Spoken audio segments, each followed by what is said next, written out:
Hi. So today I'm going to talk a little bit about book restoration and the sort of paper that we should use, things to consider with paper types and paper choices when we restore a book.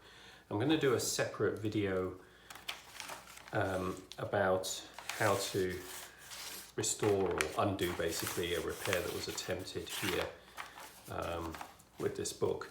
But to do that, I want to talk about how to choose the right paper and a little bit about the history of paper. So, paper originally, if you go back 500-600 years, paper was a very high quality product. It was the replacement for parchment. And a lot of effort was put into making paper that was of equivalent quality to parchment. So, what I've got in my hand here is a book from 1575, so it's a Renaissance book. This cover is what we call limp vellum. It's the equivalent, I guess, in the Middle Ages of a Renaissance of a paperback book. But the thing to draw your attention to is just how high quality the paper is, despite it being, 450 years old. It really looks incredible, and it feels soft and resilient to the touch. It's not crumbling. It's not really fading. It's a very, very beautiful product indeed for something that's almost half a millennium old.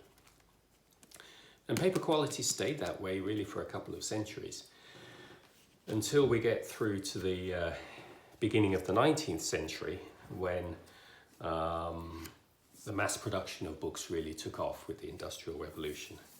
And unfortunately, the quality of paper plummeted at that point. So this is an example of a book from the middle of the 19th century, and you can see just how dark it is. Now, what's happening here is the acid content of the paper at the time it's manufactured is extremely high. So that causes this sort of browning and darkening.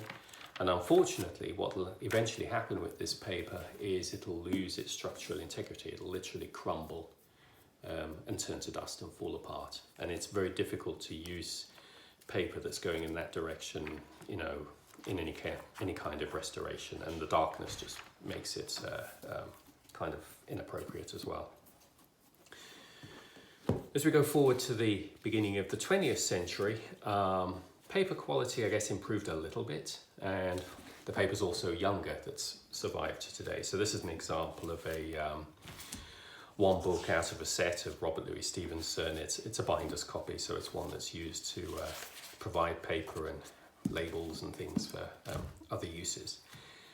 And this paper's a little better. This could, in theory, be used to restore an old book. It's, the tone and the colour of it's not quite there, but it has reasonably good structure, and it's just simply younger. So, it'll last a little bit longer. So if you have old books of this age, it's probably worth keeping a few just for the paper that they can provide, if the books themselves are not worth saving. And then, a word about modern paper. So modern paper is made in a completely different way to paper was hundreds of years ago. It is bleached aggressively with chemicals, and the result's something that looks incredibly white. This is literally fluorescing. If you put an ultraviolet light on this, it would actually shine back at you strongly. It's just a completely alien product, and you wouldn't use a bright blue LED to replace a candle in a candle display, and equally you don't want to use a paper like this to restore or repair an older book.